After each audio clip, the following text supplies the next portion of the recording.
வணக்கம் நேயர்களே, நான் உங்கள் ஆஸ்ட்ரோ பூர்ணா. இன்னைக்கு நாம பார்க்கக்கூடிய சிறப்பு பதிவு குரு பயிற்சி. குரு பகவான் காலபுருஷனுக்கு 3ஆம் இடத்துல மிதுன ராசியில் இருக்கிறார்.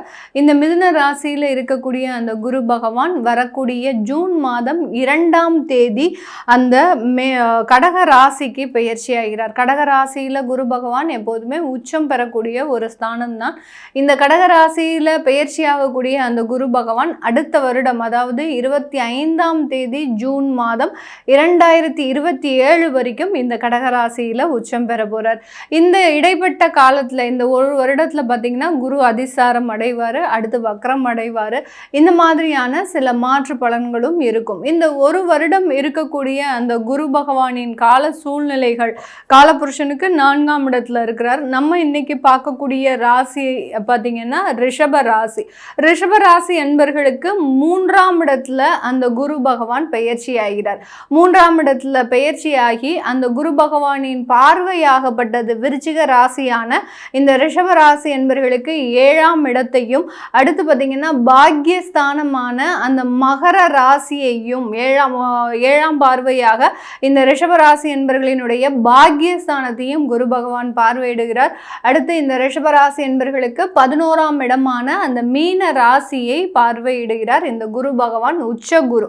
இப்படி இருக்கக்கூடிய இந்த காலகட்டத்தில் இந்த ரிஷபராசி என்பவர்களுக்கு என்னென்ன மாதிரியான பலன்கள் இந்த வருடம் கிடைக்க போகுது, எந்த இடத்துல நீங்கள் ரொம்ப கவனமாக இருக்கணும் அப்படின்றது தான் பார்க்க போகிறோம். ஏன்னா ரிஷபராசி என்பவர்களுக்கு இந்த குரு பகவான் அஷ்டமாதிபதி அப்படின்னு சொல்லக்கூடிய சில நெகட்டிவான எதிர்மறையான பலன்களையும் கொடுக்கக்கூடிய ஒரு காரக கிரகம். அதனால எந்த இடத்துல நீங்கள் ரொம்ப கேர்ஃபுல்லாக இருக்கணும், எந்த இடத்துல ஒரு வளர்ச்சி பாதைகள் இருக்குது அப்படின்றத நம்ம இந்த பதிவில் தெளிவாக பார்க்க போகிறோம். இந்த சேனலில் முதன்முறையாக பார்க்குறீங்க அப்படின்னா சப்ஸ்கிரைப் பண்ணிக்கோங்க. ரிஷப ராசி என்பவர்களுக்கு 3ஆம் இடத்துல அந்த குரு பகவான் 2ஆம் இடத்துல இருந்து இப்போ 3ஆம் இடமான அந்த சகோதர ஸ்தானத்திலையும் உபஜய ஸ்தானத்திலையும் தைரிய வீரிய ஸ்தானத்தில் மெயினாக நம்ம பார்க்கணும்.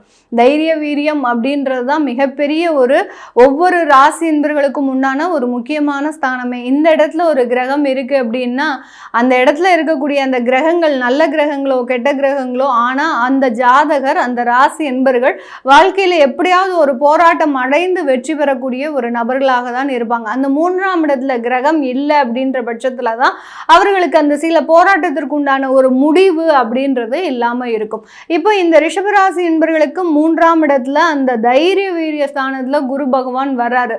ரொம்ப நம்பிக்கையோடு இந்த தைரிய வீரிய ஸ்தானத்துல இந்த சுப கிரகம் வராரு அப்படின்னாலே பார்த்தீங்கன்னா ஒரு நம்பிக்கையோடு, ஒரு நல்ல ஒரு நேர்மறையான எண்ணங்களோடு சில விஷயங்களை துணிச்சலாக செய்வதற்குண்டான ஒரு நேரமாக தான் இந்த ரிஷபராசி என்பவர்களுக்கு இந்த குரு பயிற்சி அமைய போகுது.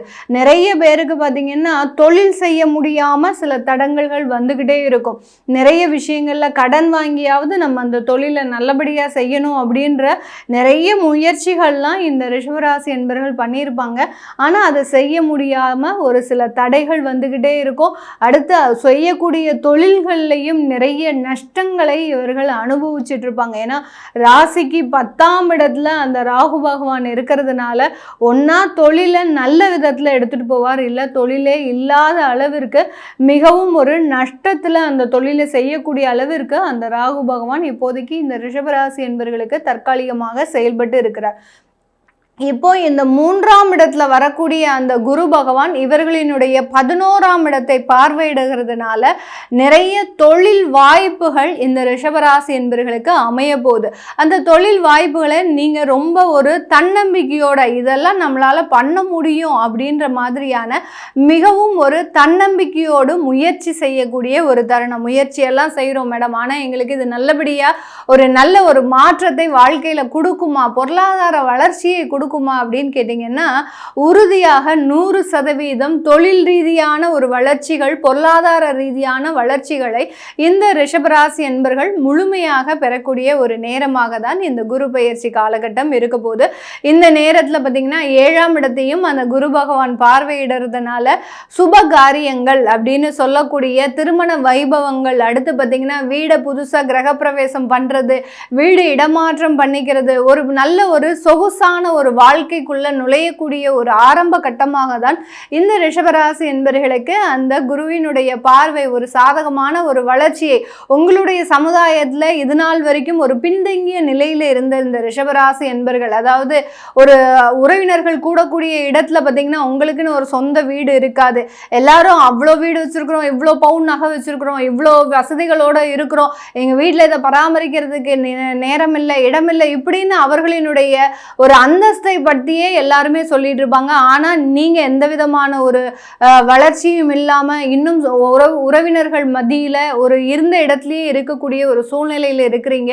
இந்த வருடம் இந்த குரு பயிற்சி அதற்குண்டான ஒரு வாய்ப்புகளை, வசதி வாய்ப்புகளை பெருக்கெடுத்து வசதி வாய்ப்புகளை ஏற்படுத்தி கொள்வதற்குண்டான ஒரு அமைப்பை இந்த ரிஷபராசி என்பவர்களுக்கு இந்த குரு பகவான் கொடுக்க போறார். இந்த குரு பகவானுடைய 7ஆம் இடத்துல பார்வையாகப்பட்டது திருமண நிகழ்ச்சிகள் அப்படின்னு சொல்லக்கூடிய இது நாள் வரைக்கும் வரன் பார்க்கும்போது நிறைய கை கூடுற அளவுக்கு எல்லா விஷயங்களும் செட் ஆகி வந்திருக்கும். ஆனால் கடைசி நேரத்தில் திருமணமே நின்று போகக்கூடிய அளவிற்கு சில விஷயங்கள் நடந்திருக்கும். அதுக்கு முக்கிய காரணமே உங்கள் குடும்ப உறவுகளாக தான் இருப்பாங்க.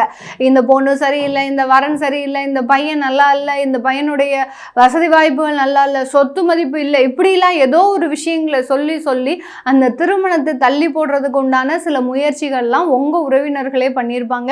இந்த வருடம் அந்த மாதிரியான எந்த விதமான ஒரு ஏமாற்றமும் இல்லாமல் திருமண வைபவங்கள் நடக்கிறதுக்கு உண்டான சுப நிகழ்ச்சிகள் நடக்கிறதுக்கு உண்டான ஒரு நேரமாக தான் இந்த ரிஷபராசி என்பவர்களுக்கு இருக்க போது. உங்களுடைய ஆஸ் யூஷுவல் 11ஆம் பார்வையை பார்க்கறது அப்படின்னு சொல்லிட்டேன். அதனால உங்களுக்கு தொழில் சம்பந்தப்பட்ட லாபங்களும் கடன்களை அடைப்பதற்குண்டான ஒரு நேரங்களும் உருவாகிறதுக்கு உண்டான ஒரு நேரமாக இருக்க போது. அடுத்து இந்த ரிஷபராசி என்பவர்களுக்கு நம்ம முக்கியமாக கவனிக்க வேண்டிய விஷயம் என்ன அப்படின்னா, கடந்த வருடத்தில் அதாவது 2025 அக்டோபர்ல இருந்து இந்த ஏப்ரலுக்குள்ள விவாகரத்து வழக்குகள் அதிகப்படியாக நடந்திருக்கும். ஒண்ணுமே இல்லாத பிரச்சனைகளுக்கெல்லாம் அந்த விவாகரத்து அப்படின்றது நடந்திருக்கும். இந்த காலகட்டம் 2வது திருமணம் சம்பந்தப்பட்ட விஷயங்கள்ல உங்களுக்கு நிறைய ஒரு முன்னேற்றங்கள் இருக்கும். 2வது திருமணத்தை பற்றியே நினைப்பே இல்லாத ஒரு முயற்சி கூட செய்யாத சில நபர்கள் கூட இந்த வருடம் அதற்குண்டான வாய்ப்புகளை பெறுவதற்குண்டான ஒரு நேரம். அப்போ 2வது திருமணம் செஞ்ச நல்லா இருக்குமா இந்த காலகட்டம் அப்படின்னு கேட்டீங்கன்னா 100% அந்த 2வது திருமண வாழ்க்கையாகப்பட்டது நல்ல ஒரு மாற்றங்களை உருவாகுவதற்குண்டான ஒரு நேரம். இப்போ முதல் திருமணத்துல இருக்கிறீங்க, எனக்கு அந்த இடத்துல வாழ்றதுக்கே பிடிக்கல, எனக்கும் என்னுடைய கணவனுக்கோ மனைவிக்கோ ஏதோ ஒரு பிரச்சனைகள் வந்துகிட்டே இருக்கு, ஆனா எனக்கு இந்த குடும்பத்துல இருந்து பிரிஞ்சு போகிறதுக்கு மனசு இல்லை, என்னுடைய குழந்தைகளை இந்த மாதிரியாக நான் நல்லபடியா உயர்த்தணும்னு நினைக்கிறேன், அப்போ எனக்கு என்ன இதற்கு நிவர்த்தி அப்படின்னு கேட்டீங்கன்னா நீங்க இது மாங்கல்யத்தை உண்டியல்ல போட்டு இந்த குரு பயிற்சி காலகட்டத்தில் மாங்கல்யத்தை உண்டியல்ல போட்டு வேற ஒரு மாங்கல்யம் சாதிக்கிறது நல்லது. அது ஒரு நல்ல ஒரு முன்னேற்றத்தையும் வாழ்க்கையில நல்ல ஒரு அந்யோன்யத்தையும் கொடுக்கக்கூடிய ஒரு நேரமாக இருக்கும். இந்த குரு பயிற்சியில பார்த்தீங்கன்னா ரிஷப ராசியில இருக்கக்கூடிய கார்த்திகை நட்சத்திர அன்பர்களுக்கு இவர்களினுடைய பதவி உயர்வு அப்படின்றது தீர்மானிக்கப்படக்கூடிய ஒரு நேரமாக இருக்கும். இவர்களுக்கு உடன் பிறந்தவர்களாக நல்லது நடக்கிற மாதிரி நடந்து கடைசி நேரத்தில் அதாவது 2027 மார்ச்சுக்கு மேலே பார்த்தீங்கன்னா அந்த உடன் பிறந்தவர்களால சில தொந்தரவுகள் வரக்கூடிய ஒரு நேரமாக இருக்க போகுது.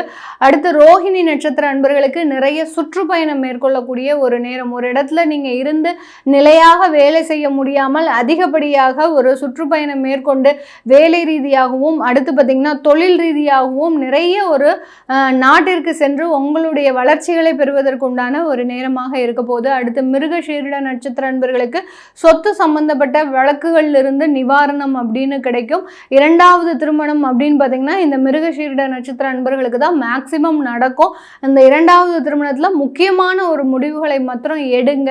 அது இல்லாமல் வேற ஏதாவது நீங்கள் மறைமுக உறவுகள்னால அவமானப்படுறதுக்கும் வாய்ப்புகள் அதிகமாக இருக்கு. இந்த மாதிரியான விஷயங்கள்ல நிறைய பேருக்கு சந்தேகங்கள் இருக்கும். உங்களுடைய பர்சனல் வாழ்க்கை எப்படி இருக்கு, உங்களுடைய தொழில் ரீதியாக எப்படி இருக்குது அப்படின்னு கேட்கணும் விருப்பப்படுறவங்க உங்களுடைய சுய ஜாதகத்தில் இருக்கக்கூடிய அந்த தசாபுத்தி பலன்களின்படி நீங்கள் அதை தெரிஞ்சுக்க முடியும். அதை தெரிஞ்சுக்க விருப்பப்படுறவங்க கீழே இருக்கிற நம்பருக்கு வாட்ஸ்அப்பில் அப்பாயின்மெண்ட் வாங்கிக்கிட்டு நீங்கள் கன்சல்ட் பண்ணிக்கலாம். உங்களுடைய குழந்தைகளுக்கு ஜாதகம் எழுதணும், நியூமராலஜி படி பேர் வைக்கணும்னு நினைக்கிறவங்களும் கீழே இருக்கிற நம்பருக்கு வாட்ஸ்அப்பில் மெசேஜ் அனுப்புங்க. அதற்குண்டான விவரங்கள் தெரிய வரும். உங்களிடமிருந்து விடைபெறுவது உங்கள் ஆஸ்ட்ரோ பூர்ணா. நன்றி, வணக்கம்.